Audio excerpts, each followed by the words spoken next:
Hey everyone, and welcome back for another video. This is going to be a slightly different one to normal because if you haven't noticed, if you've been under a rock the last few weeks, there has been a revolution at play. Well, at least I hope it's a revolution. This is all in the wake of George Floyd's murder, for anyone who might be coming to this retrospectively, I suppose.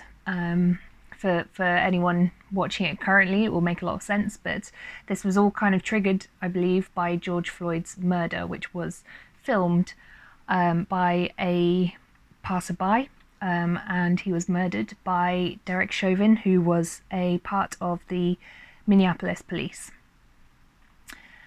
And this has triggered a worldwide fury, particularly in the West, which I think is long overdue, in all honesty.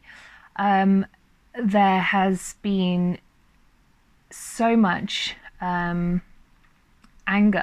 and passion and heartbreak over this whole situation across the whole of the world, but particularly in the US and subsequently in the UK and other countries. And there's a real sort of need now, I think, a communal need for people to educate themselves and wake up and understand that institutionalized racism is systemic in our society, and it's something that has always been there. Yes, we are lucky to live in a world where it's supposedly less than a couple of hundred years ago, but we are by no means out of the woods, and I think that we've been lulled into this kind of false sense of security that I think we're all complicit in thinking that, you know, we're doing okay, and in reality we're not doing okay. And I think the issue is that a lot of the voices that have been telling us kind of loud and clear that we're not okay, and the way that we view racism and the issue of racism particularly in the West, but all across the world really, is not okay. It's not where it needs to be, and equality has not been reached,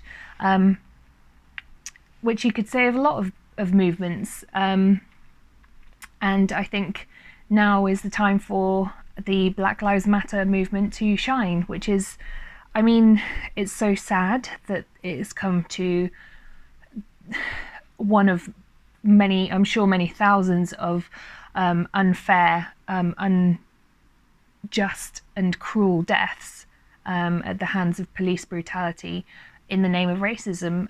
It's unfair and it's horrible that it's come to that in order to get this issue to light. But I am thankful at least that there seems to be some kind of galvanization happening within our society where people are passionate and people do want this issue to be talked about and learned about. I myself am a white person, obviously, and I don't for a moment believe myself to be in any kind of way educated enough to educate others. I need to do a lot of learning myself. I think I have fallen into that trap of thinking that we're not that bad, and that's honest. That's me being honest. And I realize now that we are in a inherently racist society, and that's terrible.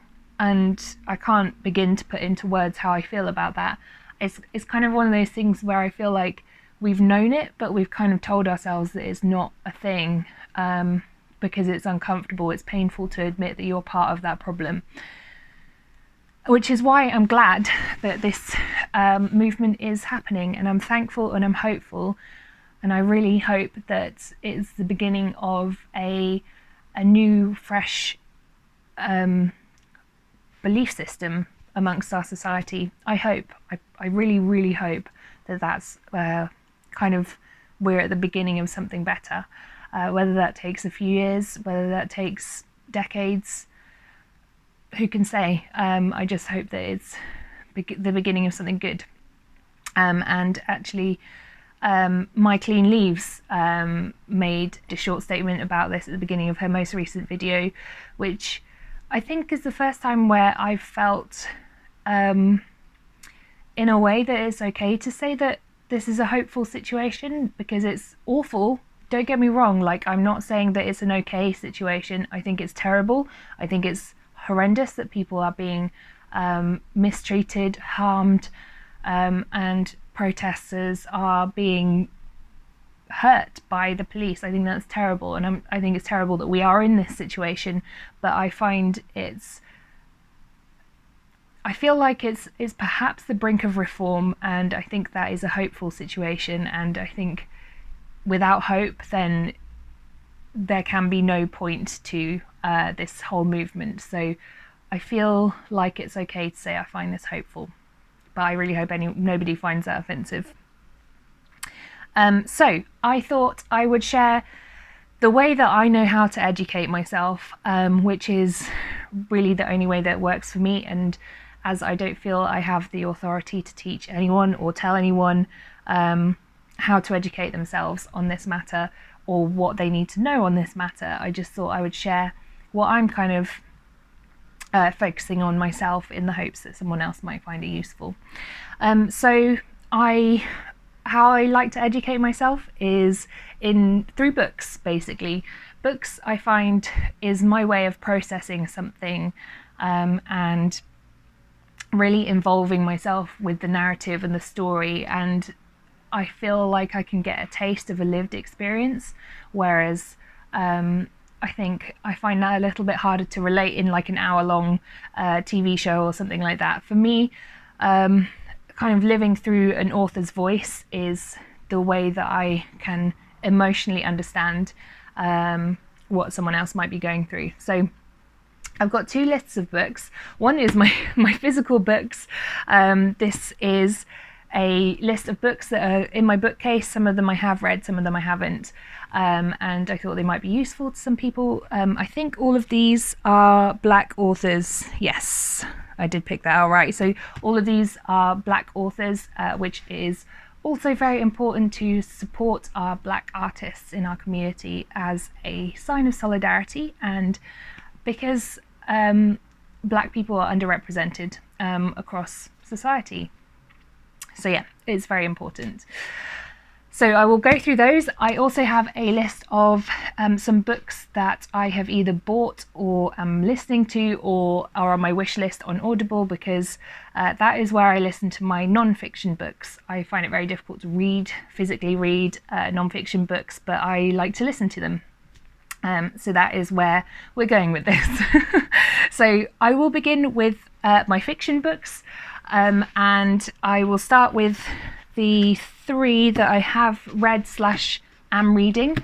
So truthfully, these have all been in my bookcase for an extremely long time, apart from one, and I haven't read them because I'm awful at actually getting my to be read.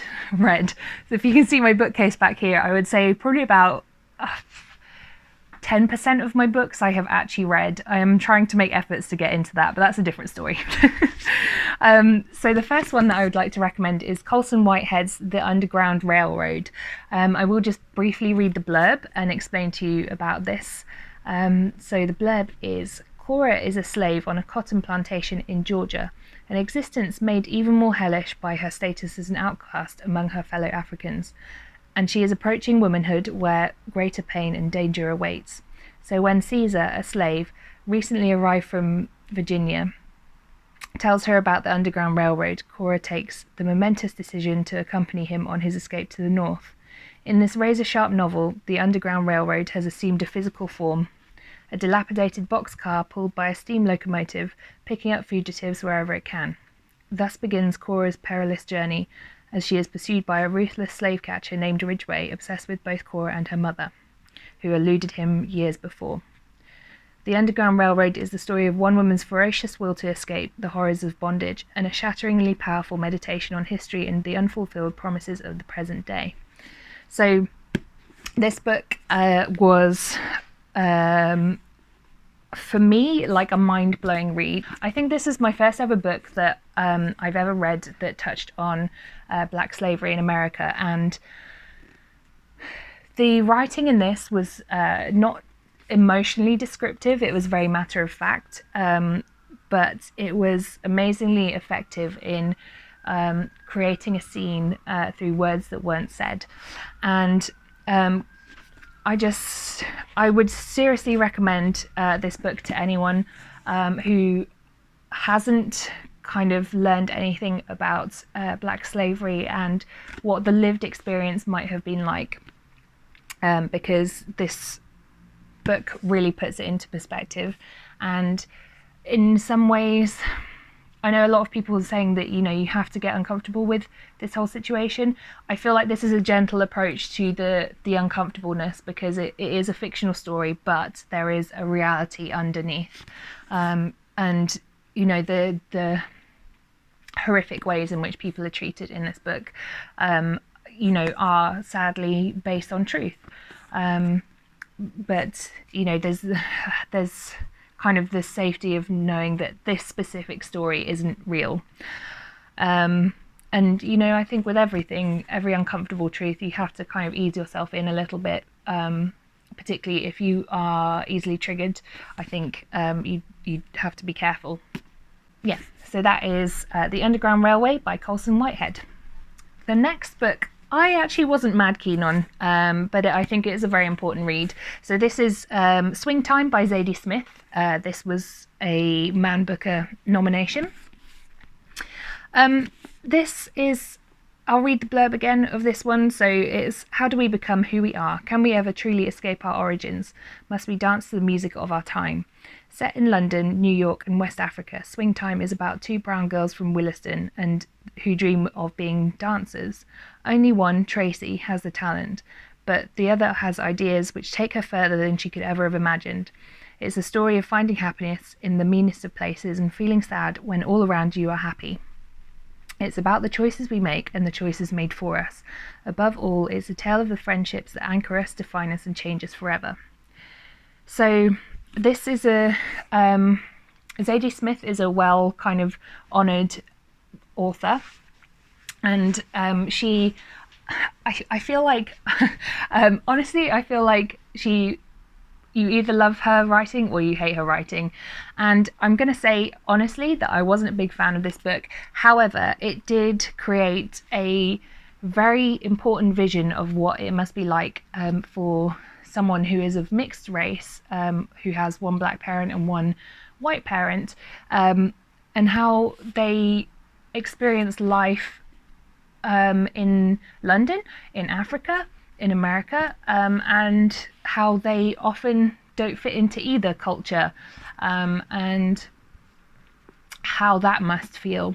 It was very interesting. There was some black history wrapped into this. There was a lot of institutional racism wrapped into this, and it was definitely a really interesting read. It wasn't a book that satisfied me because there was no kind of real peak or climax to it or anything like that, but for the sake of being interesting and actually engaging in a culture that I didn't understand or know about, I think this is a really, really important book to read. So that's Zadie Smith, Swing Time. The book that I'm reading currently is Girl, Woman, Other by Bernardin Evaristo. So the blurb on this one is, this is Britain as you've never read it.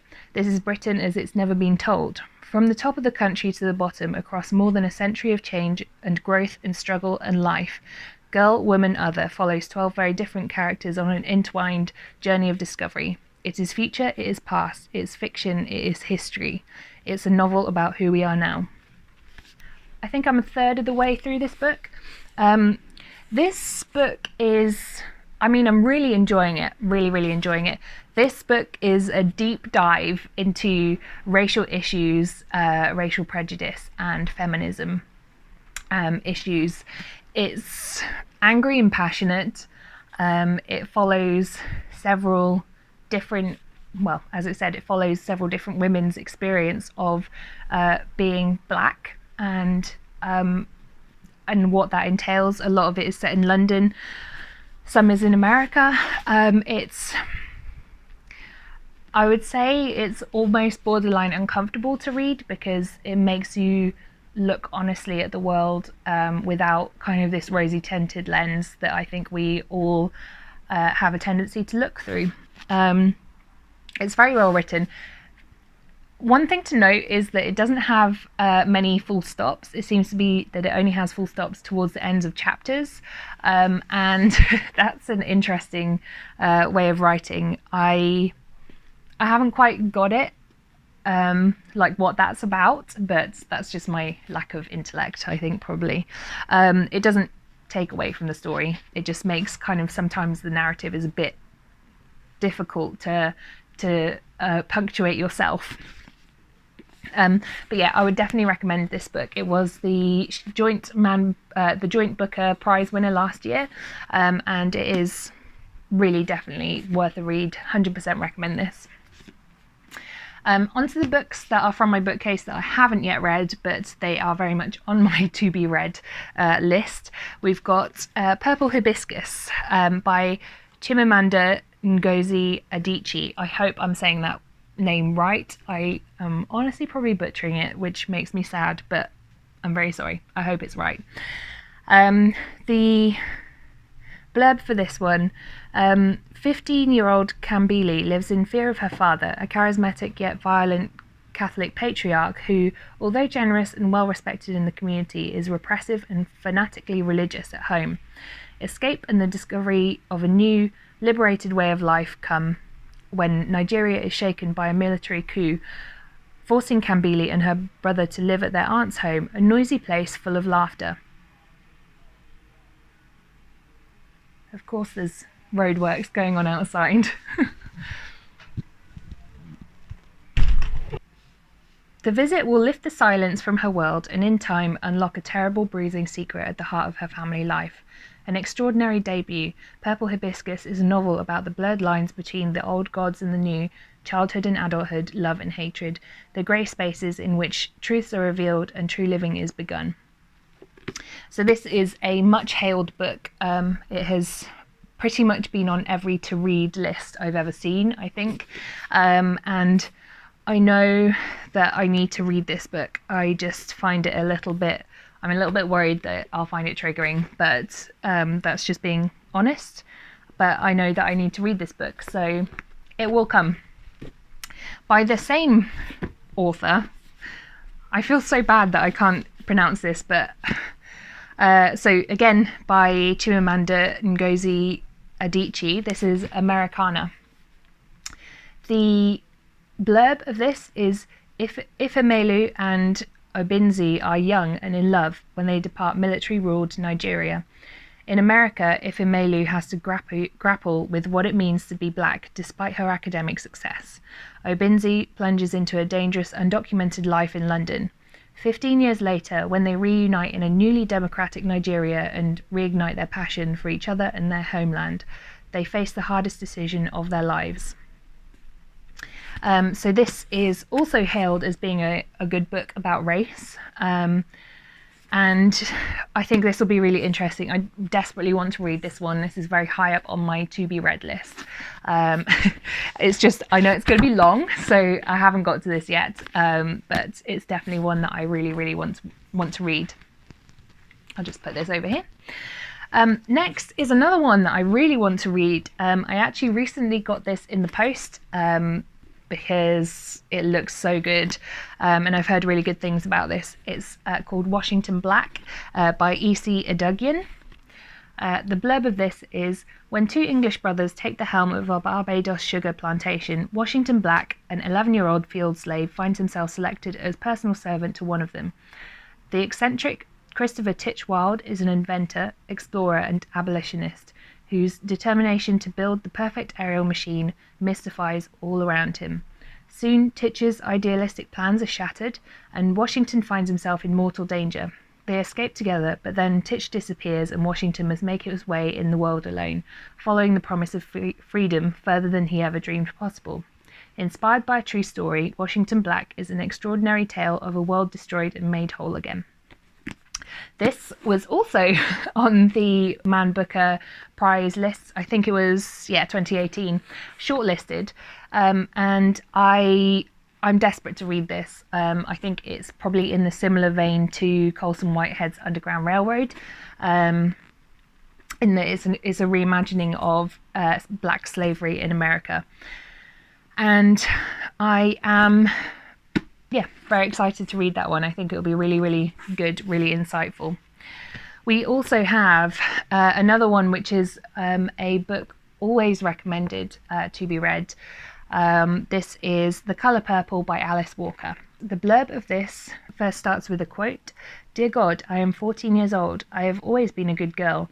Maybe you can give me a sign letting me know what is happening to me." So begins Alice Walker's touching, complex and engrossing prize-winning novel set in the harsh, segregated world of the Deep South between the wars. Celie has been raped by the man she calls father. Her 2 children are taken away from her. She has been forced into an ugly marriage. She has no one to talk to but God. Then she meets Shug Avery, singer and magic woman, and Celie discovers not the pain of female rivalry, but the love and support of women. So this is not only a book on race, but also a book on feminism. And I have heard many people saying that this is a must read. So again, I'm waiting for when I feel stronger to read this book, but because I know it will be a tough read, but I know that I must read it. So it's definitely on there on my list. So this is 12 Years a Slave, a true story of betrayal, kidnap and slavery by Solomon Northup. So this has been made into a movie. If you haven't seen 12 Years a Slave, I haven't seen it because I'm a chicken and I don't think I'll handle it very well. But I will read you the blurb now. We've got tricked by 2 men offering him a job as a musician in New York State in 1841. Solomon Northup was drugged and kidnapped.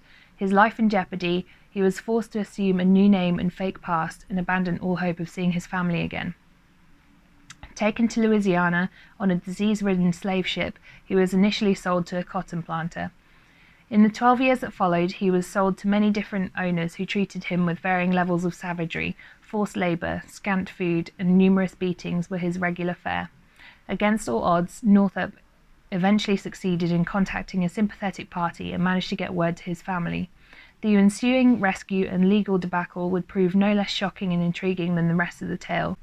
Northup's precise first-hand records of slave life provide a true life testament to tremendous courage and tenacity in the face of unfathomable justice and brutality. So this is a true story and promises to be particularly harrowing. I think this is an important one for anyone who is not yet educated on the realities of the slave labour that occurred, the atrocities that occurred across Europe and the US.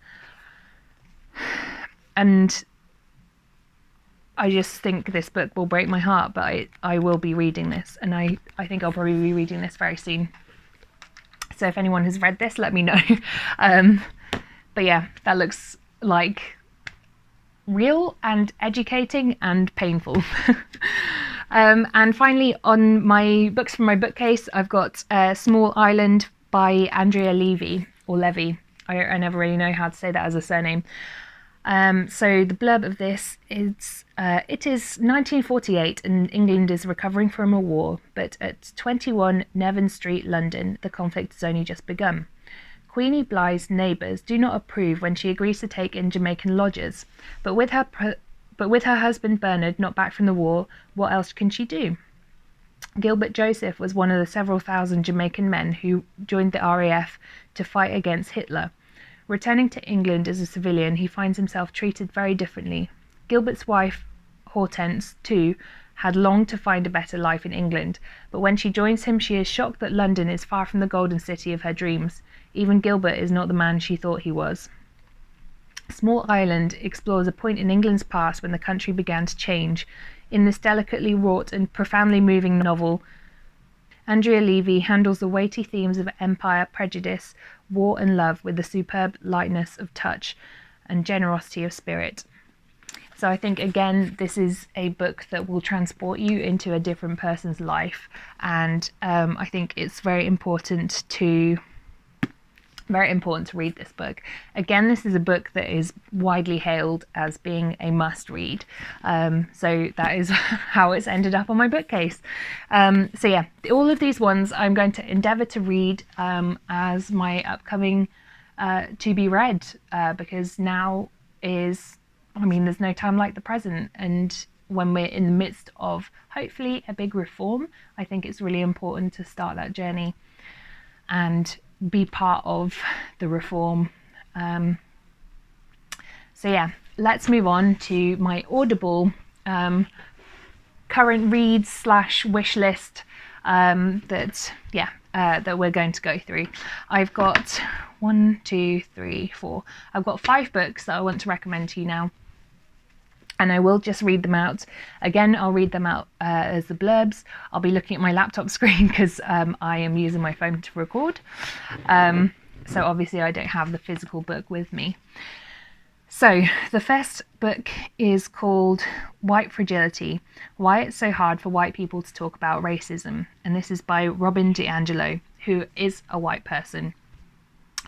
The blurb reads like this. So it says, anger, fear, guilt, denial, silence.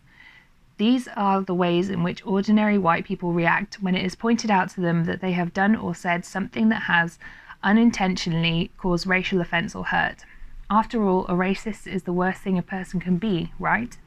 But these reactions only serve to silence people of colour who cannot give honest feedback to liberal white people lest they provoke a dangerous emotional reaction. Robin DiAngelo coined the term white fragility in 2011 to describe this process and is here to show us how it serves to uphold the system of white supremacy. Using knowledge and insight gained over the decades of running racial awareness workshops and working on this idea as a professor of whiteness studies, she shows us how we can start having more honest conversations, listen to each other better, and react to feedback with grace and humility. It is not enough to simply hold abstract progressive views and condemn the obvious racists on social media. Change starts with us all at a practical, granular level, and it is time for all white people to take responsibility for relinquishing their own racial supremacy. So I think that is a really, really good start for all of us to look inwards and see what prejudice we have within us that we are not aware of, because I don't think there is anyone on this planet who is prejudice-free. But the only way we can begin to confront our prejudices and change them is by looking inwards and understanding what it is that is making us think or act or go out in a certain way. And yes, that will be uncomfortable. But uncomfortable is good. Uncomfortable is the place where we start to make changes. The next book is How to Be an Anti-Racist by Ibram X. Kendi. So I will just find the blurb for that. Okay, so the blurb is, not being racist is not enough. We have to be anti-racist. In this rousing and deeply empathetic book, Ibram X. Kendi, founding director of the Anti-Racism Research and Policy Center, shows that when it comes to racism, neutrality is not an option. Until we become part of the solution, we can only be part of the problem, which I think is a really important point. That I think a lot of us have been in this neutral position of saying, you know, it's a problem, but I'm not part of the problem, kind of thing. And actually, that lends us much further into being part of the problem than it does into I'm not a racist, you know. So I think that's a really interesting point. Anyway, sorry for that. Using his extraordinary gifts as a teacher and storyteller, Kendi helps us recognize that everyone is at times complicit in racism, whether they realize it or not. And by describing with moving humility his own journey from racism to anti-racism, he shows us how instead to be a force for good. Along the way, Kendi punctures all the myths and taboos that so often cloud our understanding, from arguments about what race is and whether racial differences exist to the complications that arise when race intersects with ethnicity, class, gender, and sexuality. That's a mouthful. In the process, he demolishes the myth of the post-racial society and builds from the ground up a vital new understanding of racism, what it is, where it is hidden, and how to identify it and what to do about it. So I think that will be a really interesting read. The rest of the authors, including this one that I'm going through, these are all black authors. So the only one who is not black is Robin DiAngelo. But I think it's important to have voices from both sides, because if you only listen to one side, you can only understand one perspective.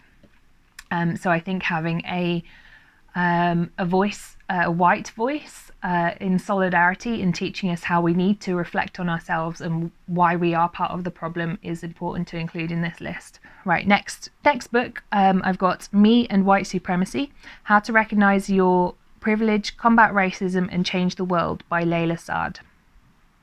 Saad, I don't know how to say that surname. So white supremacy is a violent system of oppression that harms Black, Indigenous and people of colour, and if you are a person who holds white privilege, then you are complicit in upholding that harm whether you realise it or not. And if you're a person who holds white privilege, the question you should be asking isn't whether or not this is true, but rather, what are you going to do about it?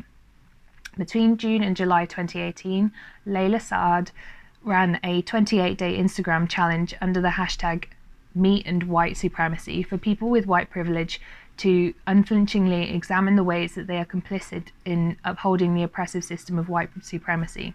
The challenge quickly went viral, with thousands of people from all over the world, including USA, Canada, UK, Italy, Germany, the Netherlands, Russia, UK on there twice, Australia, New Zealand, Thailand and Qatar, among others, diving deep for 28 consecutive days to examine and take responsibility for the ways in which they uphold white supremacy. The challenge catalysed a worldwide awakening for thousands of white privileged people to begin to take ownership of their personal anti-racism work. The updated and expanded Me and White Supremacy takes the work deeper by adding more historical and cultural context, sharing moving stories and anecdotes, and including expanded definitions, examples, and further resources. Awareness leads to action, and action leads to change. The numbers show that listeners are ready to do this work. Let's give it to them. This workbook was born out of that challenge, and the results have been life-changing. So I think that will be really interesting to kind of understand where it is that we are falling short, where it's not always clear to someone who is of privilege that something that they take for granted is a privilege. I think it's until someone points it out, you don't always realise how lucky you are, and that stands true for any walk of life. Your perspective is skewed by the privilege that you assume is there. And I think it's really interesting to note that this awareness often only comes from educating yourself. Right, then we have got Why I'm No Longer Talking to White People About Race by Reni Eddo-Lodge. So this blurb is: I couldn't have a conversation with white folks about the details of a problem if they didn't want to recognise that the problem exists. Worse still was the white person who might be willing to entertain the possibility of said racism, but still thinks we enter this conversation as equals. We didn't then, and we don't now. In February 2014, Reni Eddo-Lodge posted an impassioned argument on her blog about deep-seated frustration with the way discussions of race and racism in Britain were constantly being shut down by those who weren't affected by it.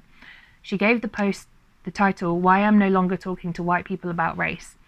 Her sharp, fiercely intelligent words hit a nerve, and the post went viral, spawning a huge number of comments from people desperate to speak up about their own similar experiences.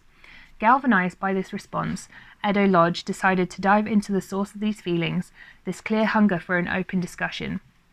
The result is a searing, illuminating, absolutely necessary exploration of what it is to be a person of colour in Britain today, covering issues from eradicated black history to white privilege, the fallacy of meritocracy to whitewashing feminism, and the inextricable link between class and race. Full of passionate, personal and keenly felt argument, Why I'm no longer talking to white people about race is a wake-up call to a nation in denial about the structural and institutional racism occurring in our homes.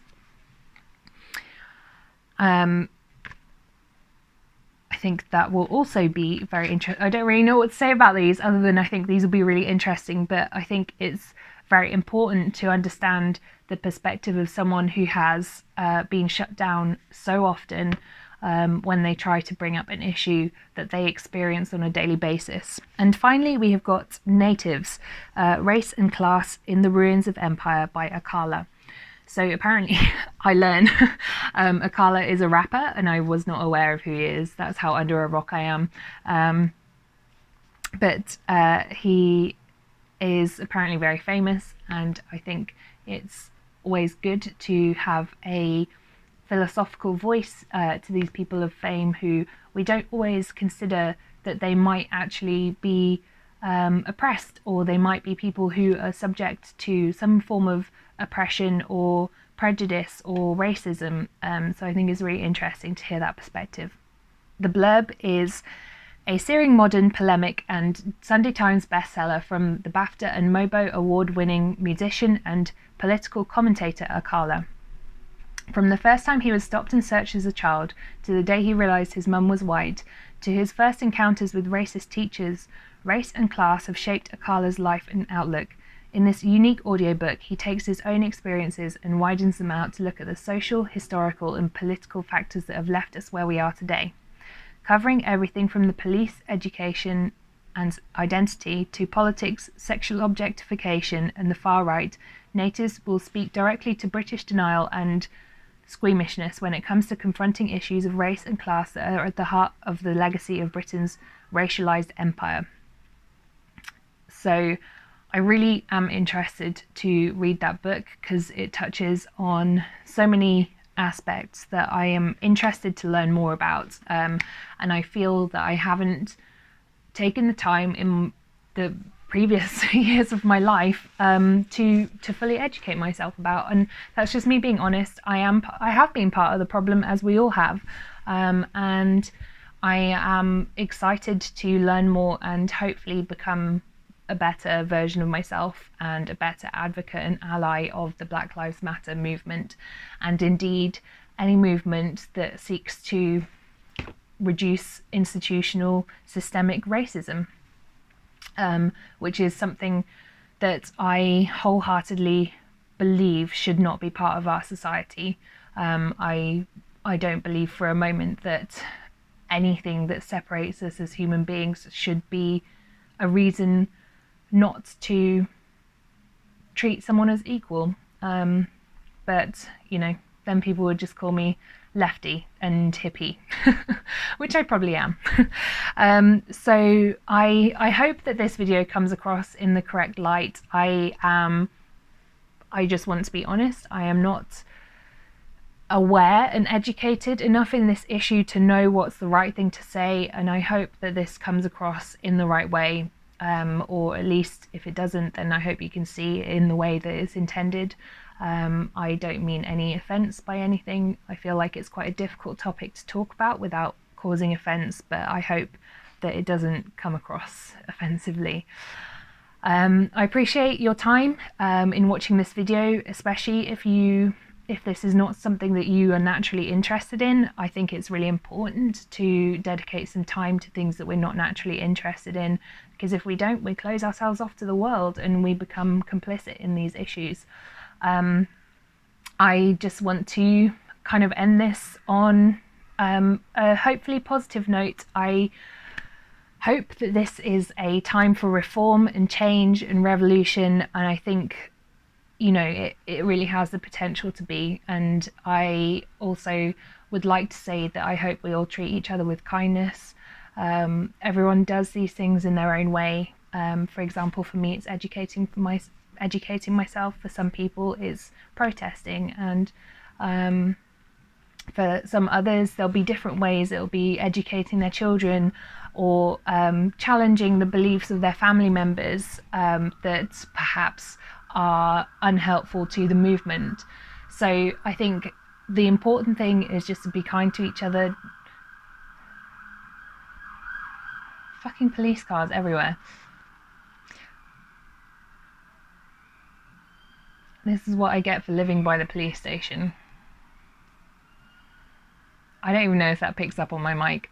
Anyway, yeah, I hope everyone can be kind to each other and compassionate and treat this issue with the severity and importance that it really deserves, because everyone deserves to be treated as equal. And I think that rounds it off nicely. And I would just like to say that this is in support of the Black Lives Matter movement, and it's something that I truly believe in. So yeah, let me know in the comments what you think would be a good addition to this list of books, anything that you have found is really useful in the educating yourself kind of theme of things. And I would really enjoy hearing that and enjoy hearing different perspectives on what's useful. So thank you so much for watching, and share this if you think it would be helpful to someone else. And I will hopefully see you in the next video, which I imagine will be a return to normal planty content. Thank you very much for watching. Bye.